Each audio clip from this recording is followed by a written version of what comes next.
Support for this episode of Philly Who comes from Fringe Arts. Coming up this September 5th through the 22nd, Fringe Arts presents the 2019 Fringe Festival, featuring over 1,000 artistically daring performances, exhibitions, digital works, late-night parties, and more across Philadelphia. For more information, visit fringearts.com. I went to the PNC Bank to open up a business account. I just remember being asked, like, oh, do you have someone here to sign for you or with you? And I was like, no, like, I'm doing this by myself. You're listening to Philly Who, the podcast that tells the stories of the doers, thinkers, and performers of Philadelphia. My name is Kevin Schmidlin, and today you're joining us for a special live episode from earlier this summer. So everyone here at Indy Hall and a part of the Philly Podcasting Festival, please give a warm Philly welcome to Melissa Alam. Melissa is an entrepreneur and freelance brand strategist. If you've ever grabbed coffee at La Colombe, cracked open a Budweiser beer, or swiped on Bumble, you've interacted with some of her clients. Melissa also founded The Hive, a coworking space for women, and she started FearlessCon, an annual workshop for women and non-binary entrepreneurs. Melissa's story is now live from the Philly Podcast Festival on Philly Who.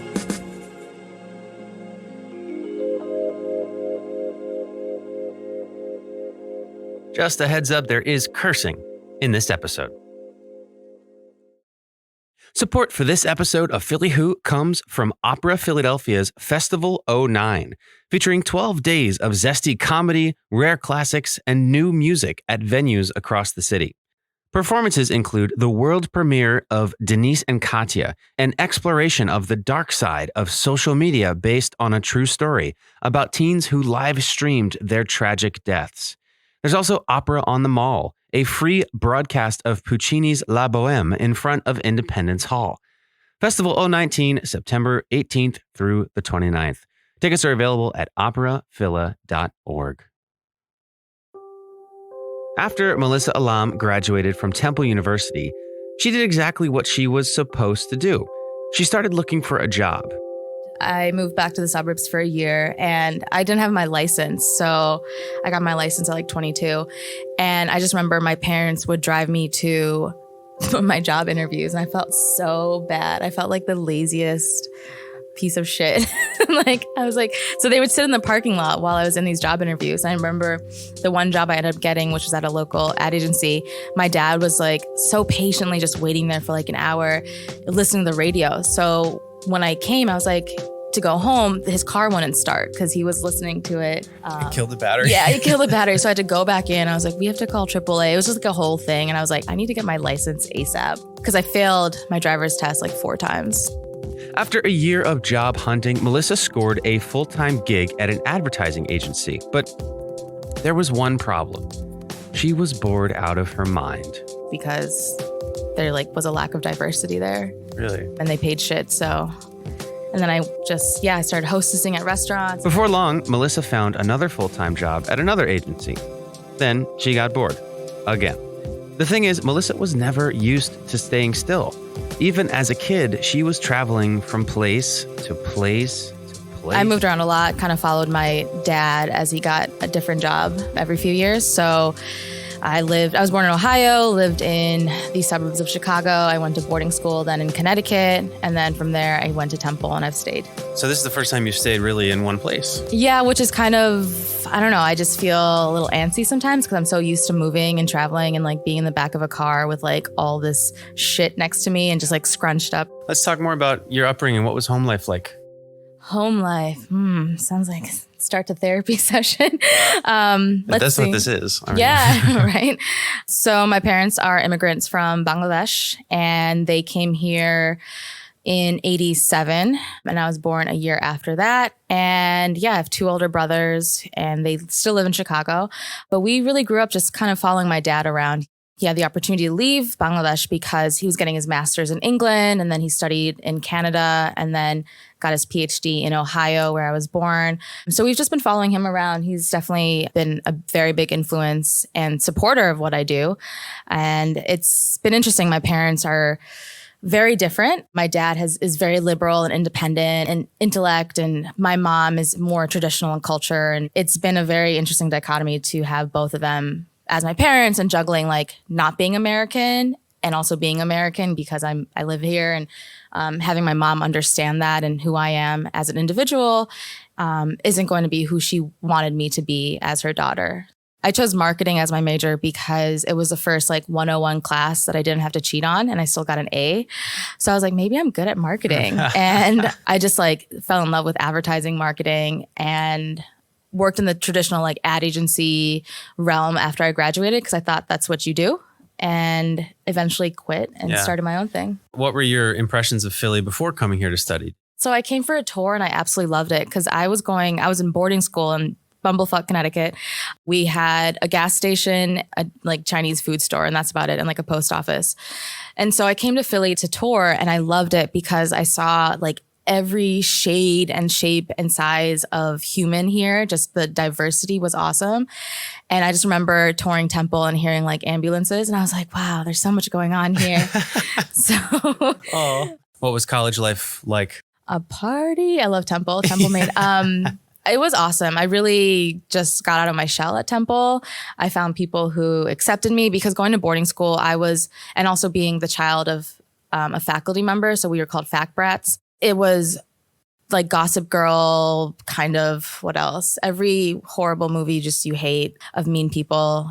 These are like kids my age that have so much money and they're born into privilege, and I wasn't. And I was just kind of like on the outskirts doing my own thing, had some different creative projects in high school. And Temple really helped me find my community and people who look like me and people who grew up like me.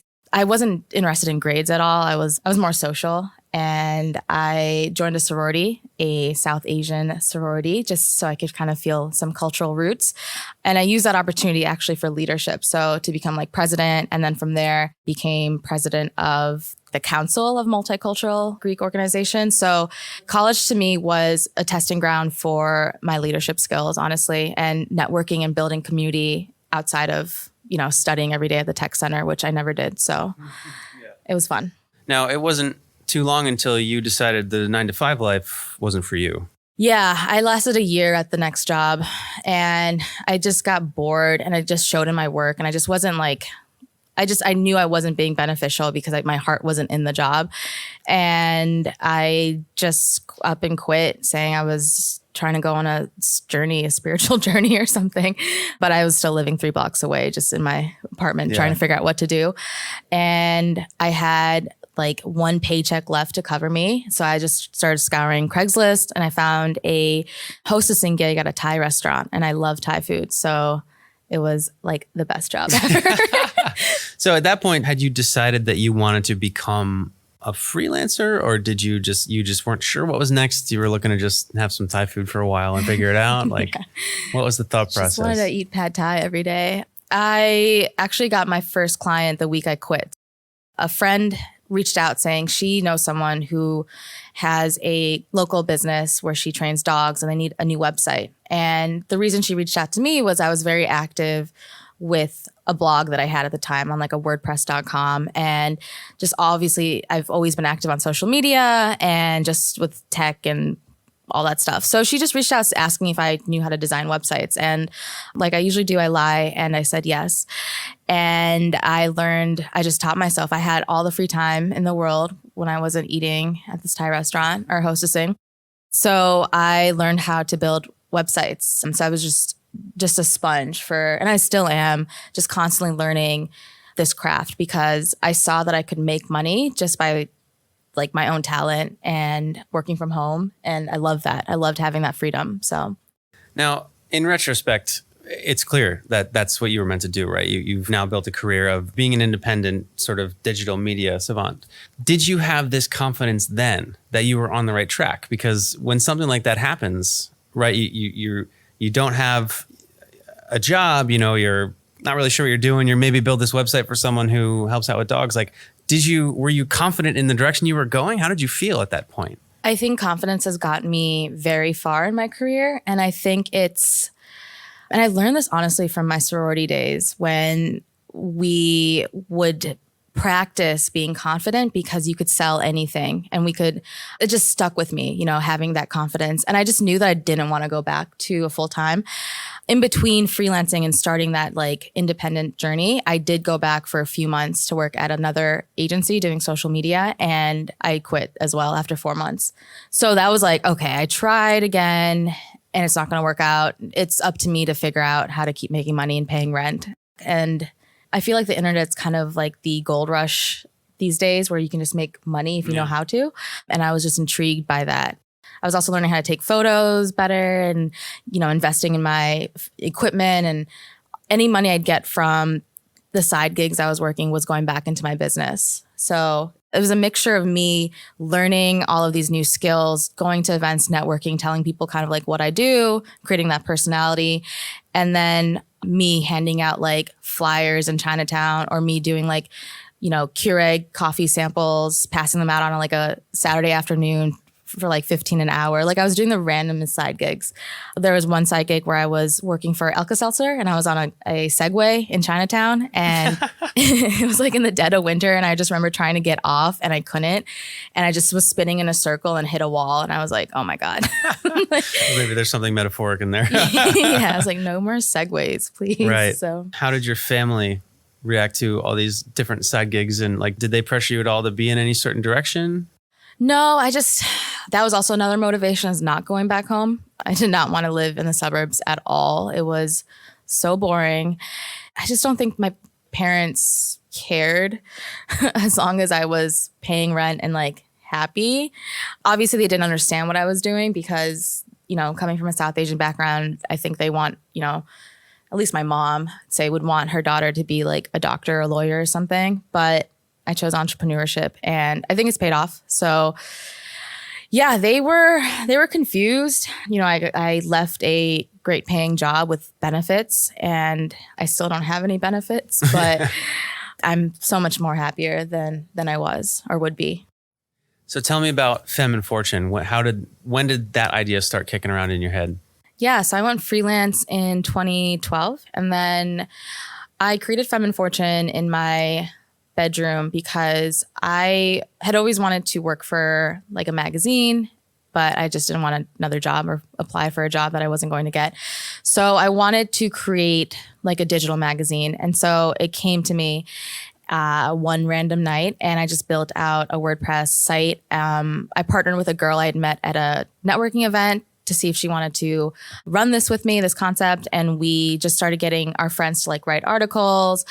And that's really what the reason behind it was. I was freelancing and going to these events, and I couldn't relate to any of the people at these events because they weren't catered for me, like a minority female freelancer. And so I wanted to create that community for other women who are working from home or who have side hustles and want to meet other ambitious, creative women. And so there wasn't anything like it. And I took the honor of starting to create an option. How did you find these women to reach them?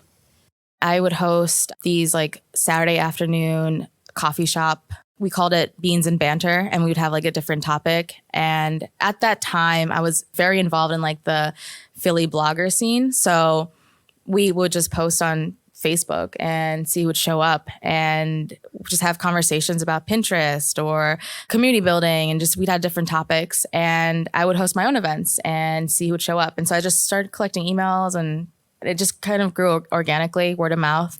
And also consistency helps as well. Yeah. So being consistent with posting on social media and hosting these events really helped. Were there any moments where you were like, holy crap, like this is really doing the thing, I think that moment was in 2013. I hosted my first Philly Tech Week panel, and like 70 people showed up, men and women, for this panel. And it was called From Passion to Profit. And we interviewed 3 women who are local female entrepreneurs. And I was like, oh my gosh, okay, this works, and it was awesome. Like, I think that was one of the biggest events that I've had. And it paid. I made money off of it. So. Yeah. Isn't it funny how once you're a freelancer, you're like, oh my God, there's money.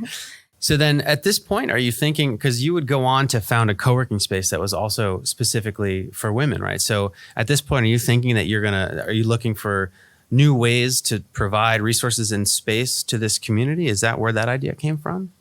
In 2014, I had a mentor at the time who had an office space here in Old City, and she was getting rid of it. And at that time, I was like, oh, I wish I had somewhere to work with other women or other freelancers. And it just, when she told me she was getting rid of her office, it was like $1,600. And I was like, I pay for my apartment $1,000. So if I moved back home and got one more client a month, I could pay for this space. And then I decided to create it as a open shared office space because I just didn't want to work alone and more income, obviously. I was actually at a happy hour at Independence Beer Garden when I had the idea. And I was like, I'm going to start this brick and mortar in this office space in Old City. I'm just going to go in. I'm going to do it. I moved back home for 2 months to build it out. And I've just realized like my passion and drive comes from starting things, ending things, not so much. Yeah. I get bored. But like if I have a new idea, I'm like all in and I'm super excited. But the Hive was up and running for about 16 months. It was great. I had no plan. I didn't have a business plan. The first thing I made was obviously the website because I knew how. I just ran with it. So we had members come in. We didn't have too many, so I ended up shutting it down. But we had awesome workshops and events in the space and community.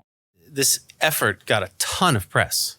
Yeah. Was that intentional, or was it this type of thing that just kind of caught on? It was not intentional. I Really? was like, I'm trying to figure out how to run a business, but most of my time was spent responding to press inquiries. Because I mean, if you look, there's 1 to 4 articles in almost every major Philly media outlet about when you were building that up. So why did that take off? Well, it was women only. So I think that was like a hot topic. And this was in 2014. It was like maybe the 4th or 5th female only co-working space in the world at the time. And so it was just how different the concept was. And it was also being run by this brown freelancer girl who has no idea how to run a business. So I went to PNC Bank to open up a business account. And I just remember being asked like, oh, do you have someone here to sign for you or with you? And I was like, no, like I'm doing this by myself. I was 26 at the time as well. I think it was the concept, and also the person behind it didn't look like your average, person in a suit with funding. Right. So how did all this attention make you feel? Awesome. I love attention. I'm a Leo, so I'm like, That's yes. great. Not everybody likes that. What did you learn about running and starting and running a co-working space that you wish you knew at the beginning of the venture? It was really hard running it off of money that I was making from my client work. One of the biggest things I changed is to have rent money already set or funding for the overhead set, because at the end of the day, I just felt like a hamster in a wheel trying to work really, really hard and get new clients and pay for this space so I can provide for this community. But I didn't have time to think big picture as well. So it was financially, it just didn't make sense for me to keep running it. So I would have loved maybe crowdfunding, at least, a few K to help me have like a kickstart. And I wasn't going to ask my parents for money either. So it was around for about a year and a half, and then you made a decision to close it down. Was that a hard decision to make? Yeah, it was. I mean, when you close a business, it's kind of like, saying goodbye to a baby. And it's funny because after I closed it, I started getting requests to speak about failure. And I was like, what the hell? Like, you just asked me last year to come talk about my successes. And now here I am here at Fail Fest. So. Headlining Fail Fest. Yeah. But I didn't see it as that. I mean, I just see everything I do as like R&D or a stepping stone towards the next big thing. And for me, it was just like, okay, what's next for me to do? And it's really reflecting upon what I enjoy doing. And that was events. So, continuing these events and workshops, and also FearlessCon, my conference, was born out of that space to pay rent for a month or two, but also to create like a bigger event series or event concept. It sounds like the big idea was FearlessCon. Yeah, I mean, so far so good. Yeah. Tell me about the birth of that idea. So it sounds like, were you like brainstorming ways to pay the rent and have Always. more events? Yeah. Right, of course. The space that I had for the Hive was like 2 floors, and I was just there every day, like late to like midnight or 1. And I'd be in the basement just like, all right, what can I do to make money tonight? And it was awesome. And I am like a big believer in personal development and like investing in yourself. So I was going to a lot of conferences all over the country, and there was nothing in Philly. There was just like a void for a space or an event for creative women. And so I was like, let me create something. And it was called originally Fearless Philly Week because I was inspired by Philly Tech Week. And I was like, we'll have an event every day of the week. And that was over ambitious of me. And then I just decided just to host a one-day conference. 2 weeks before the event, there's only 8 tickets sold. And my friends were like, maybe you should postpone it. And I was like, maybe you should not be my friend. So no, I was like, I have to do it. I can't keep postponing it. And it was a full house the day of. So I was like, okay, this is awesome. And every year since, this would be my 5th year hosting, but every year since, it's gotten bigger and better and more partners and more people want to help. And it's been growing. So. It sounds like the lesson there is that nobody buys tickets until the last second, right? Oh my God, yeah. Especially in Philly. I've learned that. Learned that too. That's so true. Yeah. So yeah, it's been 5 years now. How have you seen the impact of your many women empowering initiatives? I've seen a lot of friendships and business relationships grow from women meeting at the conference. A lot of my friendships have grown from meeting, attendees and speakers that come to the conference. And I also get client work from there. And I've realized, looking at the past, like Best of Philly list, a lot of my clients are on that list. So I feel like the impact has been like a gathering of people at these events, like in real life, but also me helping them afterwards brand them and create their voice and messaging and visuals as a strategist and designer. So it's been cool to see that growth. And honestly, the support, everyone keeps talking about it, reminding me like how much they love it, which is inspiring and helps me re-inspire myself about the conference. But this might be my last year hosting it. So, well, does that mean it's the last year it'll happen? I don't know. If someone else wants to take over, sure. I'm always down. That's always worth a conversation. I grow my businesses with the ebbs and flows of my own personal life. And so I love traveling and I kind of want to travel for a while, figure some stuff out and see the world. But I don't want to pressure myself into or force myself to do something that I don't want to consistently do. What have you learned about fostering and nurturing communities built around, human diversity? They're much needed. I also didn't want to pigeonhole myself with just women-only events. I recognize how important they are, but last year I hosted a co-ed conference called Study Hall. It was dedicated towards, the male and female creative class here in Philadelphia. These gatherings just bring together so many types of people and they inspire people and motivate them. And it's awesome to see afterwards. And to be honest, I usually just black out at my events because I'm just overwhelmed and stressed and I don't really remember much, but from the highlights after, like the next day I'm going through social media and just seeing how much people enjoyed it. And how do you feel when you see that? If I could cry, I would. You can't cry? So it's awesome. Recently, I've had conversations or panels for these events on being an immigrant and the obstacles you've had to overcome being a minority in this country. So I base a lot of the topics and conversations on what's happening in the world right now. That's what inspires me. So for this year, I'm actually thinking about doing a lot of panels or workshops on things like shit they didn't teach you in college, like how to buy a house, I want people like experts in these fields to share their knowledge for the 150 women that come in the room or the 150 creatives that come in the room.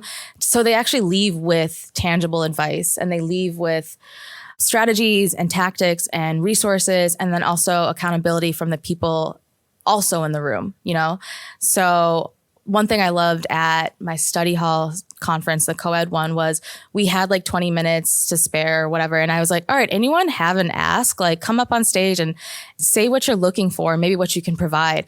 And so like 2 people like came up and they were like, oh, I'm a photographer and I can take photos, blah, blah. And then that inspired more people. And it ended up being like 30 minutes long where there was just a line of people just stepping up being like, hey, this is my name and this is what I can do. And I was just like, okay, this is what people want. They want a platform. They want their voice to be heard. And they're also looking for help or to give help. And how can I be that catalyst for them? And that's the type of thing you're going to be going for this year? Yeah. I mean, we'll see. It's going to be a surprise. Surprise to you? Yeah. Yeah. Okay. Still planning. Yeah. Any advice for someone who's thinking about putting together events? Definitely know who your audience is, who exactly you're trying to reach. Partner with other people or brands that are also trying to reach that audience. Be very organized. Also, have a good follow-up game. And this is advice coming from someone who has the worst follow-up game, but prepare, your thank yous before the conference or your big event so that you're going to be burned out by the end and forget to thank everyone. Just follow up with people so they can not feel like it just ended right then and there. So, I could go on about conference strategy all day. Yeah. Why has it been important to you to do all this stuff in Philadelphia? I feel like we're an underdog city. Again, like I see all these conferences or events and they're, city tours, and Philadelphia is like rarely on the flyer. And it's frustrating as a creative who wants to, again, like invest in myself and go to these workshops and conferences and have to go to DC or New York for them.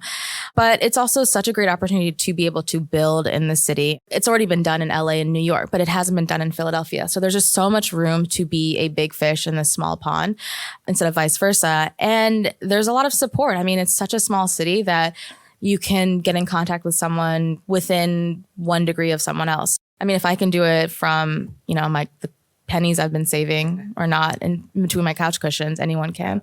What would you say is a common misconception about you? Ooh, that's a good one.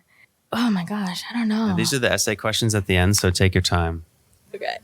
It's like when you've got great editing skills. You think you're done with the SATs and then you're like, wait, I got to write 4 pages. Like that's what this is. Maybe people think, or the misconception is that I am shy, which sometimes I come off as shy, but I'm really not. I don't know. That's a tough question. Yeah. It's all good. Yeah. If you could send a message to yourself at the past at any time, so butterfly effect aside, because everyone always says, I wouldn't change anything because then I wouldn't have what I have now. That's not the case. If you could send a message to yourself at any point in the past, where would you send it and what would you say? I'd probably send it to the Melissa from 2 years ago and tell her to pay taxes and to invest in bookkeeping and getting my money in order. Because for me, obviously, I love more of the marketing side of things, the business development. The money side just sucks. And so now I'm at a point where I'm creating this wealth and this brand and bringing in a lot of clients, but just figuring out taxes and accounting and all that other, like, as an entrepreneur, you're spinning so many plates and handling so many issues. And I actually hired an accountant finally this year and invested in that because I'm like, if people are investing in me to build their website or design their, social media and content, I need to start investing in other experts in the field as well. But I would tell myself prior, get your money shit together, right, Melissa. What is one of the biggest challenges facing Philadelphia today? I'm on this committee right now. We're trying to create this global identity for Philadelphia. And it's so interesting that this guy came in with some research and he brought in this graph, this pie graph of all of these different kind of words like innovation and powerhouses and cities that represent each of those words. And Philadelphia wasn't even on the map. And so his point was, hey, we need to be on this graph. And so I think that's the biggest issue is kind of putting us on the map. And we have so much talent here and so much potential. And it's just working together as a team, which I think we do well as a city. Finally, if you could get one message to every Philadelphian, be it a tweet, email, plane in the sky, billboard, whatever it is, one message that every Philadelphian could receive and ponder, what would you say? Invest in local businesses and invest in minorities and invest in the people of the city. For more on Melissa and FearlessCon, you can head to podphillywho.com/alam. That's ALAM. Or check out the link in the show notes. If you like the show, be sure to subscribe and tell a couple friends. It really does help. You can follow along on Twitter and Instagram at podphillywho. And you can join the email list at podphillywho.com. Philly Who is a Q9 production. This episode was recorded at Indy Hall as a part of the Philly Podcast Festival and was hosted and produced by me with associate production by the Indy Hall team, Angela Gervasi, Jackson Neal, and Lauren Hunter, editing by Max Graham, music by Lee Rosevere, and artwork by Lauren Carhart. For Philly Who, my name is Kevin Schmidlin. Till next time.